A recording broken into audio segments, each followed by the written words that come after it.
Hola, soy el doctor Lanchi. Les voy a hablar un ratito de lo que corresponde a hipertensión arterial. Como siempre van a ser cosas trascendentes y no lo común.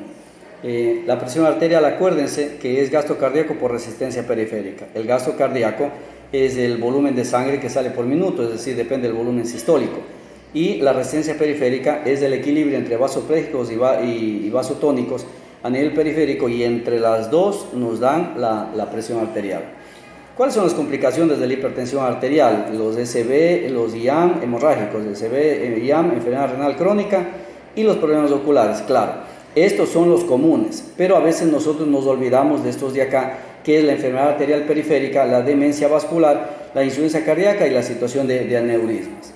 La presión arterial con varios tipos de clasificaciones, sigamos nosotros con el 140-90 a través de 3 tomas, pero ojo, cuidado con el 135-85, que es la toma en domicilio, o con el 130-80, que es aquel paciente diabético que se lo toma con un tensiómetro de casa en su propio domicilio. Situaciones trascendentes en la hipertensión arterial es cuando hablamos de cinco de estas. El 1, el de la bata blanca. El 30%, de 20-30% pueden tener la bata blanca. Y la hipertensión oculta o la bata blanca inversa, el 6% lo tienen. ¿Cómo se soluciona esto de aquí? Es decir, aquí me da miedo cuando estoy frente al médico, o aquí en cambio cuando estoy frente al médico estoy bien, pero llego a la casa y me sube la presión. Esto de aquí se soluciona con un tensiómetro en casa o haciendo un mapa. El problema de estos dos es que es más rápido la retinopatía.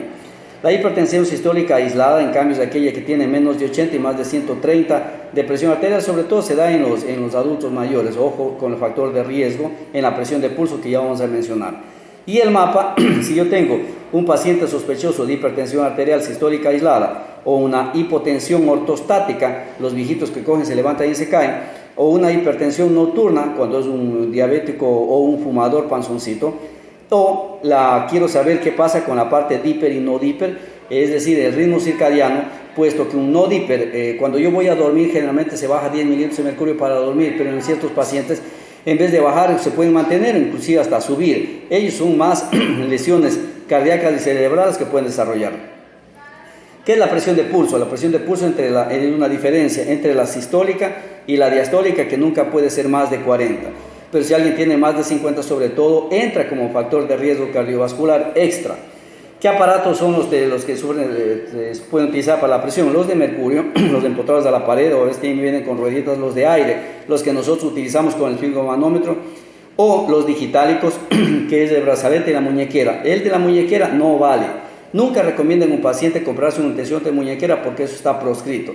En cambio, el de brazalete a la larga pasa a ser el mejor aparato que puede tener un paciente. Finalmente, alguna situación, la hipertensión arterial refractaria. Recordemos, aquella que utiliza 2 antihipertensivos más un diurético. Por lo tanto, a este paciente debo añadirle otro diurético o un beta bloqueador, o otro diurético como el spironolactona, un beta bloqueador, y acuérdense que también nos faltan los alfa bloqueadores. En cuanto al tratamiento, recuérdense, yo puedo combinar diurético con IECA con calcio antagonista con ARA, un ARA con calcio, y así.